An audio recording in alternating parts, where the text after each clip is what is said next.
Hi everyone, so let's talk about dietary supplements today. So dietary supplements, they can be beneficial to your health, but taking supplements can also involve certain health risks. The U.S. Food and Drug Administration, so the FDA, does not have the authority to review dietary supplement products for safety and effectiveness before they're marketed. So what are dietary supplements? And on a side note, I am not a doctor. I am not prescribing anything. I will give you my personal opinion on things and what I believe to be helpful to other people, but please always go to your doctor first to make sure you are potentially deficient in these things before you go out and buy them, as my disclaimer. So, what are dietary supplements? Dietary supplements include such ingredients as vitamins, minerals, herbs, amino acids, and enzymes. So they're marketed in forms like tablets, capsules, soft gels, gel caps, powders, and liquids. And there are obviously some benefits of dietary supplements that can help assure that you get enough of the vital substances that your body needs to function. Others may help reduce the risk of disease, but supplements should not replace complete meals, which are necessary for a healthful diet. So they are to supplement the diet, not to erase everything else. Unlike drugs, supplements are not permitted to be marketed for the purpose of treating, diagnosing, preventing, or curing diseases. So if it has a claim on it, like lowers high cholesterol or treats heart disease, it's not legitimate. Are there any risks in taking supplements? Yeah. A lot of them contain active ingredients that have strong biological effects in the body, and it can make them unsafe in some situations. For example, combining supplements, again, unless prescribed by your doctor, using supplements with medicines, unless whether those medicines were prescription or like over the counter, they have a lot of interactions. Like, you know how grapefruit has a lot of interactions with random drugs, same type of thing. Substituting supplements for prescription meds, again, not something that you should necessarily do. And taking too much of some supplements, such as vitamin A, vitamin D, or iron, because they are fat soluble, you can cause toxicity with those and then have to detox them out of your system. Some supplements can also have unwanted effects before, during, and after surgery. So if you're going into surgery, you're taking supplements. That's why doctors really always want to know, are you taking any medications? Are you taking any supplements, so that they can work around those if need be. So how can you be a smart supplement shopper? You want to, when searching for supplements on the internet, use non-commercial sites. So like NIH, FDA, USDA, rather than depending on information from sellers. If claims sound too good to be true, they more than likely are. Be mindful of products that claim works better than this prescription drug, totally safe, or has no side effects. And be also aware that the term natural doesn't always mean safe.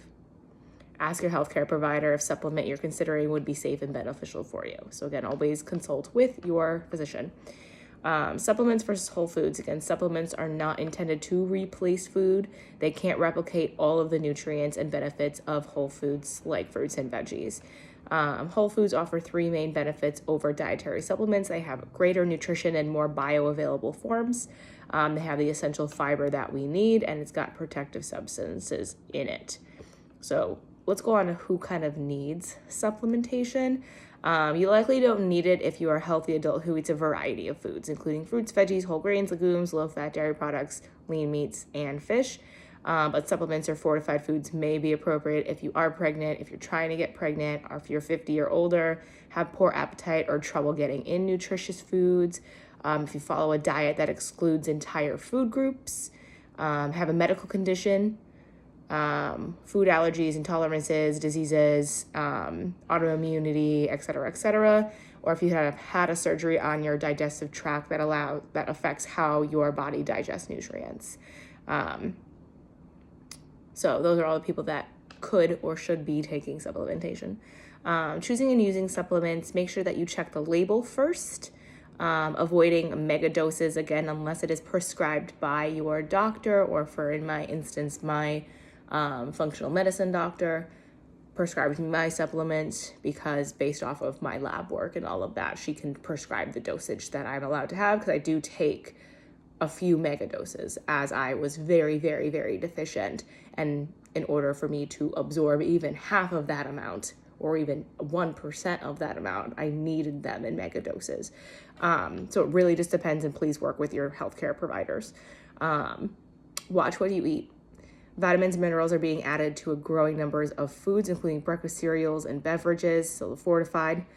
So if you're also taking supplementation, you may be getting more than you realize that you are. Tell your doctor that you're taking supplements, and watch out for alerts and recalls. Report any problems to the FDA that you have. So supplements for prevention. These are a lot of the ones that people are deficient in. A lot of them are vitamin D. So to get vitamin D, we produce it in the skin through the sun, right? If we don't have the sun, we're not really producing a lot of vitamin D. So vitamin D is needed to absorb calcium from the intestines, which is why vitamin D is so important for healthy bones. It's really hard to get vitamin D from your diet. Oily fish and fortified dairy products are the only bioavailable sources that we can get vitamin D from. I'll leave my recommendations for vitamin D after this. But again, make sure you get a blood test first to see if you are deficient. And then depending upon, I take a D3 micellized supplement that is a liquid. On the back of the bottle, it says 1 drop. I take 8. Again, that is prescribed by my doctor. So please follow them, because there are upper intake limits, especially with vitamin D. If we are absorbing too much, you're going to experience some not so great side effects and things that become toxic to your body. Then we have your B vitamins. Again, a whole B complex. These are water soluble. For this one, it's not necessarily as important not to take a megadose because it is water soluble, so you will just pee out what you don't use. But B12 is one of the big ones that we are deficient in. It is found only in animal-based foods. So if you're not a person that eats animal-based foods, make sure that you're getting your B12. Folate is another one. It's a little bit more complex. It's needed for the production of red blood cells, and an important role in DNA production and repairing defects in the genetic code. And especially we hear about it all the time with pregnancy. So those are like the 2 main B vitamins that a lot of us are deficient in. And again, remember that supplements are not substitutes unless better oversight is available. Supplements are likely to remain kind of the Wild West of American health. Really the only time, and I was very anti-supplement for a very long time until I found a doctor that I did trust to prescribe me a supplementation over a prescription medication because I decided to go the holistic health way instead of having the terrible side effects from medication, which I normally have. And I wanted to kind of avoid that inner pain. But some of them are going to be really helpful. A lot of them you don't really need, especially again if you are eating the way that you are supposed to with a lot of variety, fruits, veggies, whole foods. Then you're not really going to need them unless you are deficient. Please talk with your healthcare providers if you are looking for supplementation. Again, my recommendations, honestly, for everyone is going to be micellized D3 because it's the most bioavailable form that we have, vitamin B12, and magnesium glycinate. So these supplements cover, again, most of what Americans are deficient in anyway. However, be sure to check with your doctor and have them run the proper testing first. It's just a simple blood test. But make sure that you're asking specifically, hey, I want to know if I'm D deficient. I want to know if I'm B12 deficient or magnesium deficient or whatever. And they can order those tests for you, and you can ask for them within the functional range, not just in the, okay, now we're at a point where we really have to reverse it, at like that life or death point. It's not like that, where it is where they're like, oh, all of a sudden they're like, you're borderline, when in reality, your functional level, you're way out of that. So make sure you ask them for functional blood testing when you get that done. Magnesium helps D3 absorb, which is why you may find them kind of paired together. However, magnesium can also make you very, very tired. And I'm talking about magnesium glycinate. There's also citrate, but I'm talking about glycinate.